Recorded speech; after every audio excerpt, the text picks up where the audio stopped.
좋으신 아버지 하나님 감사합니다. 이제 이 시간에 주님의 타임입니다. 주님께서 친히 우리에게 원하시는 말씀을 이 부족한 자의 입술을 통하여 친히 말씀해 주시기를 원합니다.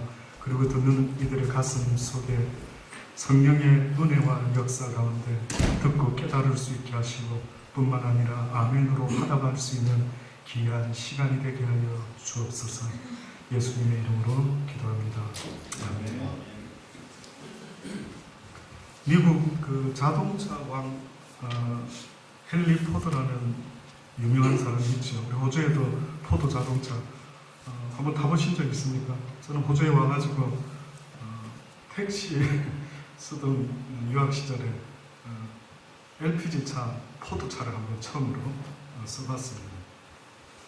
뭐 특별히 다른 차를 그렇게 써본 적이 없어서 좋다 나쁘다 말을 할 수는 없지만은 미국에서는 아마 포드차 하면 아주 대표적인 그런 차 중에 차가 아닐까 하는 생각이 듭니다. 근데 많은 사람이 포드차는 아는데요.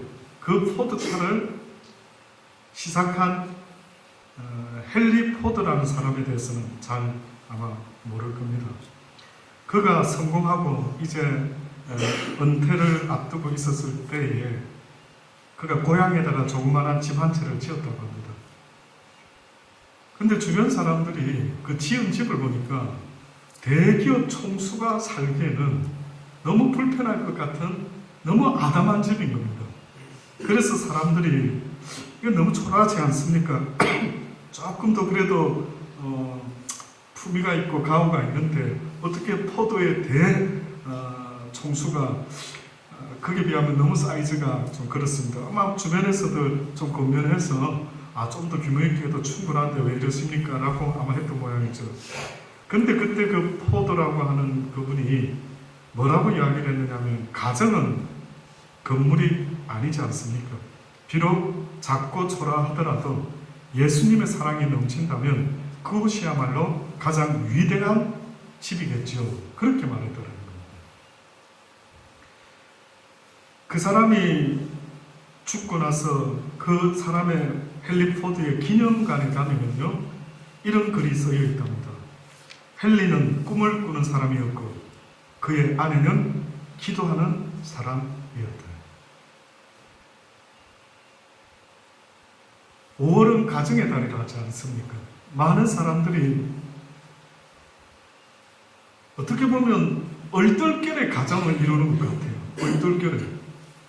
단지 한 사람을 사랑했다라고 하는 이유로 또 나이 먹어가니까 주변에서 언제 결혼하느냐 하도 이야기를 하니까 어떻게 해서 결혼했고 결혼하다 보니까 아이들이 태어나면서 생각도 못하게 가정이라는 것이 이루어지지 않았는가라는 생각을 합니다. 다시 말하면 가정이 어떤 의미가 있는지 전혀 알지 못하고 나도 모르게 가정이 이루어져 있는, 그래서 이 가정을 어떻게 하나님 보시기에 합당한 모습으로 이끌어가야 되는지를 전혀 알지 못하고 그냥 살아가는 이런 모습이 혹 우리의 모습이 아닌가라는 생각을 합니다. 지금 이 땅에는요 수많은 가정이 파괴되고 있는 줄 아십니까? 그 의미는 이혼하는 가정, 나눠지는 가정, 그래서 아이들이 방황하고 타락하는 일들이요 한국에도 어마어마하게 많답니다. 성경에 보면은 하나님께서 모든 자연을 아름답게 창조하셨는데 자세히 읽어보면요 매 창조하실 때마다 꼭 빠뜨리지 않고 설명하시는 감탄사가 있는데 그게 뭐냐면 하나님 보시기에 좋았더라, 보시기에 좋았더라. 근데 여러분 자세히 읽어보면요 아담을 만드시고 나서 하나님이요 보시기에 좋았다라는 말이 없습니다. 그냥 전체 토털리 보시기에 좋았더라. 그러시다가 보시기에 안 좋았더라 하는 말씀이 나와요. 어딘지 아십니까? 예, 의외죠. 다 보시기에 좋았더라 하셨던 하나님이 뜻밖에도 갑자기 남자가 독처하는 것을 보시고는 혼자 사는 것이 보시기에 좋지 아니했더라. 그래서 아담을 돕는 배필로 여자를 지었다라고 성경이 말합니다.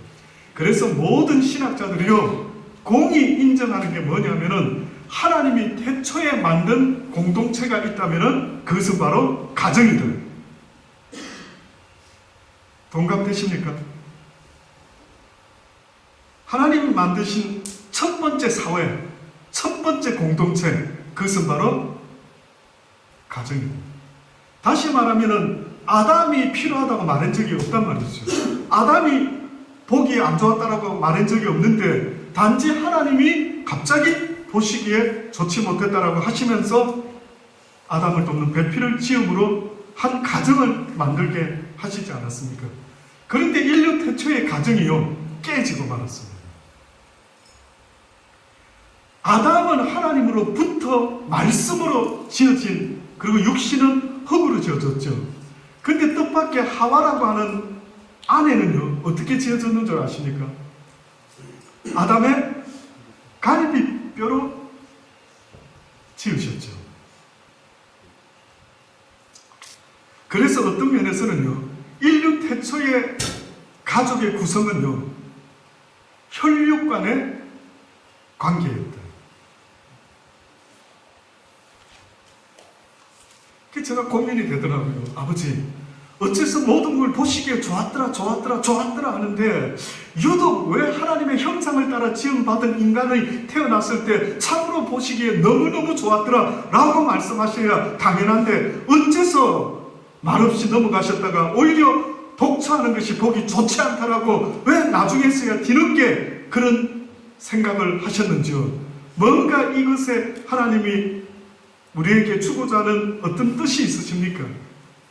생각이 들더라고요. 근데 어찌되었든 그렇게 시작된 가정이요 하나님 앞에서 죄를 짓게 되고 무너지고 말았습니다. 학자들이 그러더라고요. 하나님이 만드신 것은 가정뿐만 아니라 교회를 만드셨다. 두 공동체를 하나님이 만드셨다라고 하더라고요. 그런데 여러분, 뜻밖에도 신약에 와서 하나님이 교회를 세우셨다라고 하셨는데 이 교회는요 또 다른 하나님이 기뻐하는 믿음의 가정을 세운 겁니다.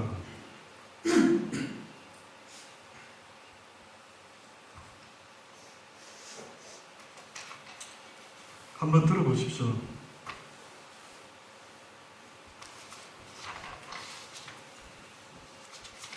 성경에는 분명히 우리에게 가정 이야기를 하고 계시는데 뜻밖에도 혈육의 가정을 가정이라 말하지 않습니다. 마태복음 10장 34절로 보면 이런 말씀이 있습니다. 내가 세상에 화평을 주러 온 줄로 생각하지 말아라. 화평이 아니여 검을 주러 왔다. 내가 온 것은 사람이 그 아비와 딸이 어미와 며느리와 며느리가 시어머니와 불화하게 하려 합니다. 사람의 원수가 자기 집안 식구라. 아비나 어미를 나보다 더 사랑하는 자는 내게 합당치 아니하고 아들이나 딸을 나보다 더 사랑하는 자도 내게 합당치 아니하고 또 자기 십자가를 지고 나를 쫓지 않는 자도 내게 합당치 아니하니 자기 목숨을 얻는 자는 잃을 것이요 나를 위하여 자기 목숨을 잃는 자는 얻으리라. 혈육의 가정을 파괴하러 오셨다는 거예요. 너무너무 사이 좋은 가정을 박살내러 오신답니다. 놀랍지 않습니까? 놀랍지 않습니까?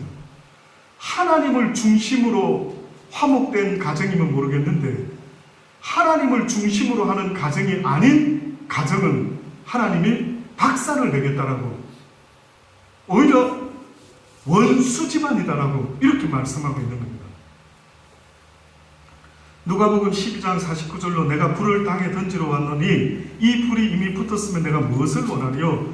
나는 받을 세례가 있으니 그 이루기까지 나의 답답함이 어떠하겠느냐? 내가 세상에 화평을 주러 온 줄로 아느냐? 내가 너희에게 이르노니 아니라 도리어 분쟁케 하려 함이라.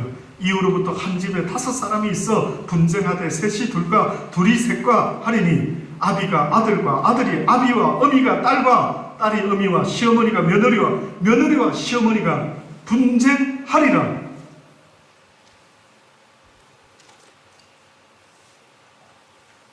하나님의 말씀은요, 하나님의 말씀은 하나님 없이 평화인 줄 알고 우리 가족인 줄 알고 그렇게 생각하고 살아가는 모든 관계를요 다 깨겠다라는 거예요. 뜻밖에도 하나님이 말씀하는 가족은요 육신의 혈육의 가족을 말하는 게 아니었던 것입니다. 아브라함이 믿음의 조상, 믿음의 아버지라고 말하는 것처럼 지금 이 시대에 하나님이 우리에게 새로운 가족의 이야기를 하시는데, 바로 그 새로운 가족이라는 것은 하나님의 뜻대로 행하는, 하나님의 말씀에 순종하는 이들이 곧 나의 가족이라고 말씀하고 있는 것입니다. 그래서 우리가 잘 아는 마가복음 3장 31절로부터의 말씀에 보면 어느 날 예수님께서 말씀을 전하고 있었죠. 그때에 예수의 모친과 동생들이 와서 밖에 서서 사람을 보내 예수를 부른다라고 말하고 있습니다. 무리가 예수를 둘러 앉았다가 여짜오되 보소서 당신의 모친과 동생과 누이들이 밖에서 당신을 찾나이다. 그때 예수님이 하신 말씀 뭐라고 했습니까? 누가 내 모친이며 누가 내 동생이냐? 둘러 앉은 자들을 둘러보시며 가라사대 내 모친과 내 동생들을 보아라. 누구든지 하나님의 뜻대로 하는 자는 내 형제요, 자매요, 모친이다. 뿐만 아니라 누가복음 8장에 나오는 이 똑같은 이야기에서 예수님이 이렇게 표현 또 합니다. 내 모친과 내 동생들은 곧 하나님의 말씀을 듣고 행하는 이 사람들이라. 아직도 와닿지 않으십니까?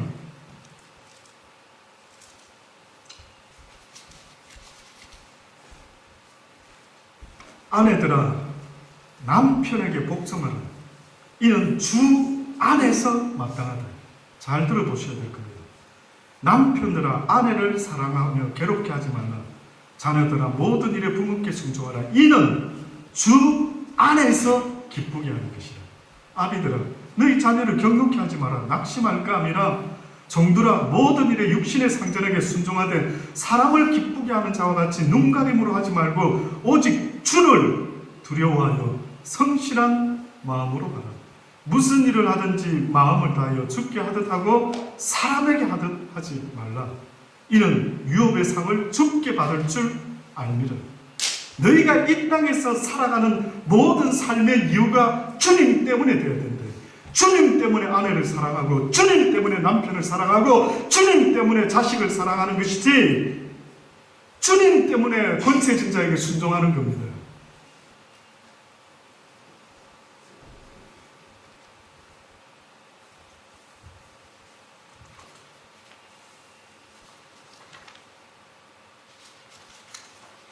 초대교회 성도들 모습 잘 아시죠? 초대교회에 하나님의 말씀으로 사람들의 생각이 달라지고 말았어요. 그래서 가족의 개념이 달라졌습니다. 그들은 혈육간의 가족인 줄 알았어요. 내가 결혼해서 살고 있는 이 사람이 진짜 리얼 내 가족인 줄 알고 있었어요. 그러나 성경은 그렇게 표현하죠. 내 남편 된 형제, 내 아내 된 자매. 왜 그런 말들이 나오게 되는 줄 아십니까? 사도행전 2장 44절로 말씀해 보면은요, 믿는 사람들이 이제 예수 그리스도를 통해 진리를 깨달은 사람들이 다 함께 있어 모든 물건을 서로 통용하고 또 재산과 소유를 팔아서 각 사람의 필요를 따라 나눠주고 날마다 음식을 마음을 같이하여 성전에 모이기를 힘쓰고.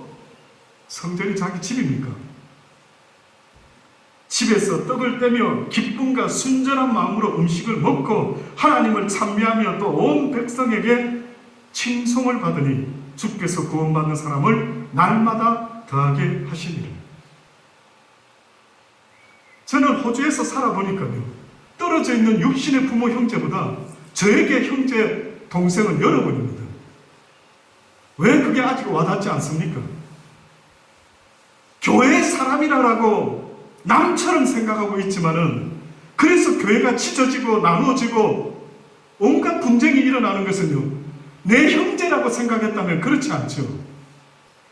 여러분 눈앞에 있는 이 목사가 여러분의 형도 되고 여러분의 오빠도 되는 겁니다.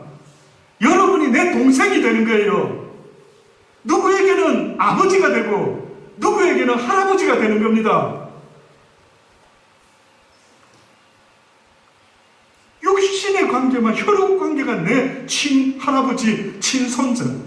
저는 시온이 볼 때마다 손자 느낌이 납니다. 내가 선택할 수 있다면, 육신의 자식은 내가 선택 못했죠. 내 마음에 그렇게 사실은 들지 않습니다. 다 흠이 보이고 저런 거는 누굴 닮았지? 이런 게 있지 않습니까? 안 그렇습니까? 모든 부모가 똑같이 생각하죠. 그런데 내가 선택할 수 있다면 나는 교회에서 우리 시온이 한 번씩 만날 때 너무 기특한 겁니다. 엄마 아빠한테 말 안 한 거를 저한테 다 말을 하는 거예요. 그래서 제가 그랬죠. 시온아, 혹시 너를 핍박하는 누가 있냐? 그러니까 엄마 이야기를 한 번씩 하더라고요. 그래?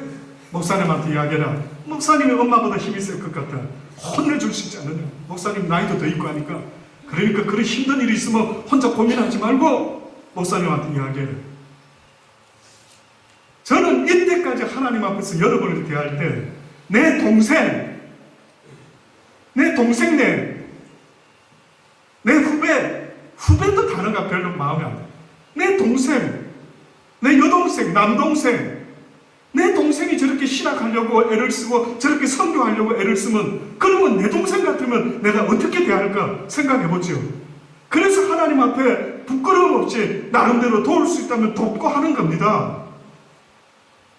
그래서 제가 그렇게 말했죠. 이제까지 달란트교회 옛날부터 목회할 때에 내가 얻어먹은 것보다 아마 사준 게 더 많을 거라고 내가 분명히 그랬습니다. 그게 실제고요. 여러분은 저 하나를 상대하지만 저는 많은 여러분을 상대해요. 그러다 보면 저가 좀 부자 돼야 안 되겠습니까? 그래야 여러분을 돕지요. 근데 하나님이 신기하게 돼요. 나름대로 나누고 베풀어도 또 채워주는 겁니다. 희한하게. 갑자기 가족을 통해서, 갑자기 한국에 떠나갔던 사람을 통해서, 저를 보면 여러분 아마 산 샘플을 보실 겁니다. 이 조그마한 교회 보세요.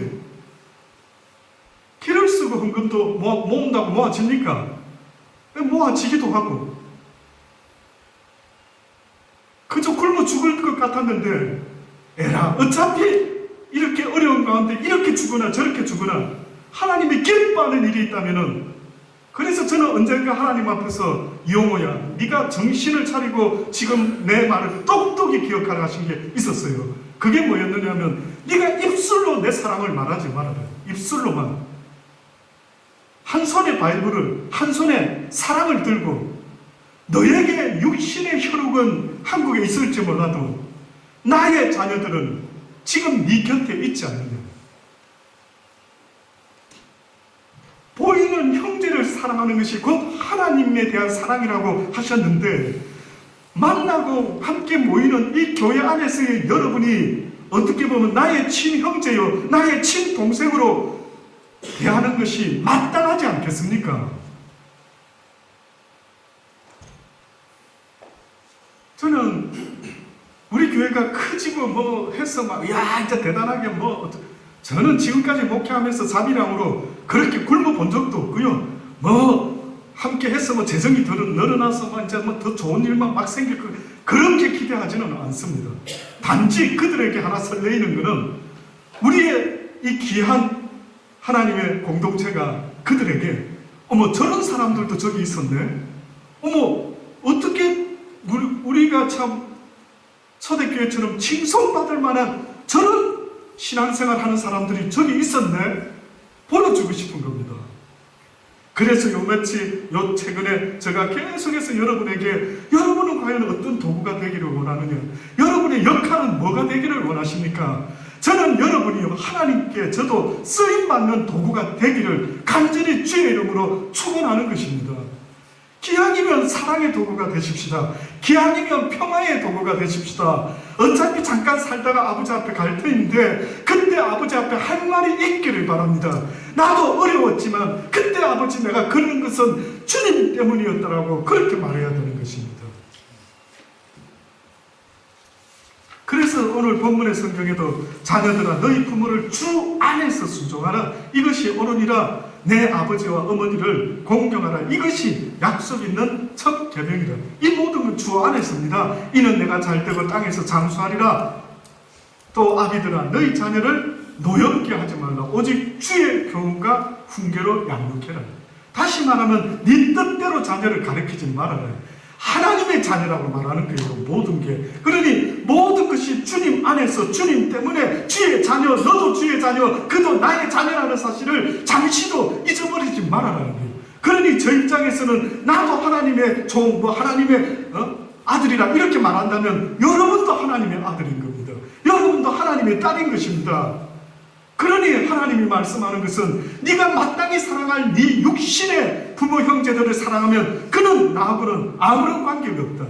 그러나 그리스도 안에서 형제 자매된 그들을 사랑하라. 먼저 그들을 돌봐라. 제발 여러분을 잘 돌볼 수 있도록 하나님의 말씀에, 부모의 말에, 부모의 권위에 순종해야 되는 것처럼 교회에서 목사의 권위에 순종할 줄도 아는 여러분 되시기를 주의 이름으로 권면합니다. 사람 때문에, 저 이용호 목사 때문에 지옥 가지 마세요. 뭔데 여러분이 저 때문에 시험 받고 왜 저 때문에 지옥 가야 됩니까? 모든 것 하나님 때문에 해야 됩니다.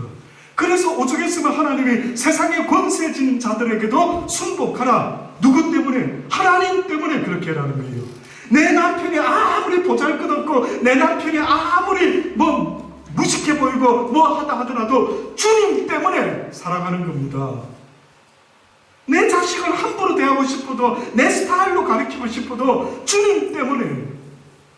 그래서 내가 요즘 우리 사모는 이렇게 개적인 비유를 자꾸 못 들게 합니다. 부끄럽다고. 당신이 자꾸 예를 들어서 난 얘들 게 마땅치 않으니까 우리 사모와 있었던 이야기, 집에서 있었던 이야기 예를 들지요. 그러니까 여러분 새겨 들으십시오. 그렇다고 사모가 제가 볼 때는 우리 사모 다른 건 모르겠는데 다른 이들을 돌아볼 줄 아는 조금의 마음은 인정합니다. 제가 나보다 좀 단가가 세서 그렇지 참 어느 때 그래서 제가 더 수독을 시키죠. 근데 요즘 이제 가끔씩 그럽니다. 아이들한테 이제 너무 새 남자 아이의 엄마가 되다 보니까 말이 좀 더 센 겁니다. 말투가. 하나 있는 엄마도 좀 더 세지죠? 아닌가요? 더 세집니다. 하나는 잘 모르겠는데 새 머스매를 키우면요 더 세집니다. 저도 인정합니다. 근데 알게 모르게 동생 넷 집에 장녀로 살아가다 보니까 살아오고 또 이제 아들이 셋이나 생기고 하니까요 무의식 중에 말이 이렇게 강하단 말이에요. 그래서 제가 요즘은 더 신경을 써가지고 이 말씀을 저도 깨달아서 그러니까 주의 말씀으로 교훈으로 양육해야지 너무 내 스타일로 아이들을 하는 게 안 좋아 보여서 좀 부드럽게 하세요. 그럽니다. 좀 부드럽게 좀 가르치는 자는 온유함으로 그렇게 하세요. 여러분 언젠가 하나님이요 너도 내 자녀지만 내가 너한테 맡겨준 내 자녀들을 네가 어떻게 키웠느냐 아마 하나님 물어보실 때가 있을 겁니다. 여러분 스타일로 키우지 마세요. 제발 좀. 여러분 스타일이 마음에 듭니까? 여러분의 할아버지로부터 아버지로부터 여러분이 교육받고 이때까지 심겨진 어떠한 캐릭터가 마음에 드십니까? 저는 몰랐는데 저희 사모도 저한테 지적합니다. 당신은 엄마 닮아가지고 갑자기 한번 확 올라오면은 뒤끝없 빼가면서 다 쏟아내고 나중에 상처 줄 거 다 주면서 뒤끝없다 그러냐. 그런 소리들. 그럼 저도 돌아보고 이게 나도 부모님한테 알게 모르게 신겨줬구나. 그래 하나님의 기준에 합당한 모습으로 바뀌어져야 되지. 내 어머니의 나쁜 스타일, 내 아버지의 나쁜 스타일 고쳐야죠. 왜 내버려 둡니까? 세상에서 내가 애쓰고 힘써야 될 것은 내 자신이 하나님의 형상을 따라 닮아가는 아름다운 모습이 되어나고 거듭나라고 계속 하나님은 우리에게 말씀하고 있지 않습니까? 그거 말고 애쓸 게 뭐 있습니까? 살아가면서. 사랑하는 여러분, 죽을 때까지 같이 갑시다.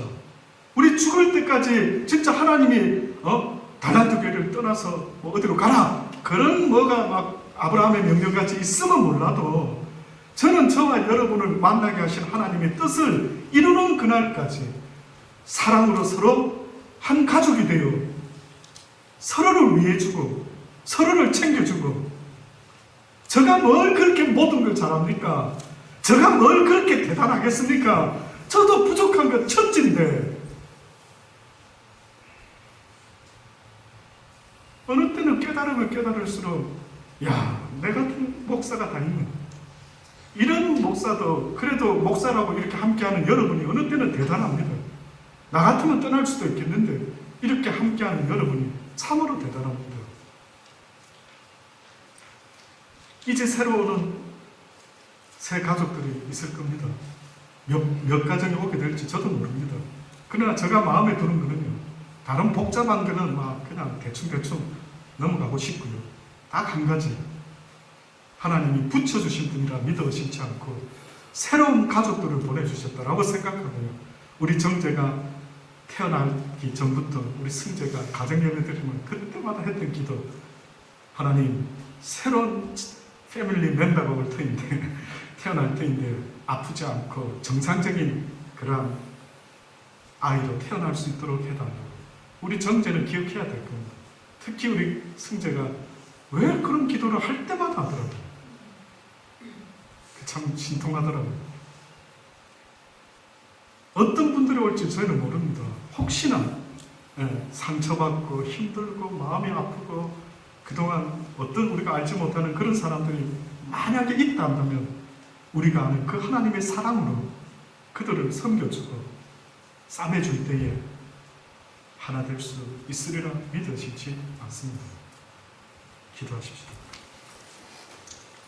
좋으신 아버지 하나님, 혈육관계의 가정이 아니라는 것을 이제 다시 한번 깨닫습니다. 혈육관계의 가정이 아담의 가정이 깨어진 것을 보았습니다. 형이 아벨 동생을 죽이고 남편이 더 이상 아내를 사랑하지 않고 하나님이 지어준 이 여자 때문에 이 모든 사단이 일어났습니다. 라고 말하며 사랑은 논대간데 없어진 그런 죄악의 가정이, 타락된 가정이 되지는 않았습니까? 이제 회복하시기를 원하시는 아버지여, 이제는 혈육의 가족이 아니라 주님 안에서 같은 마음으로 주를 아바 아버지라 부르며 섬기게 된 우리가 이제는 진짜 형제 자매라는 사실을 하나님 알게 해주셨으니 그 말씀에 이제는 공감하며 아멘하며 이제는 주의 사랑으로 서로를 섬기며 화목한 가정 이루어낼 수 있는 교회 될 수 있도록 인도하여 주옵소서. 예수님의 이름으로 기도합니다.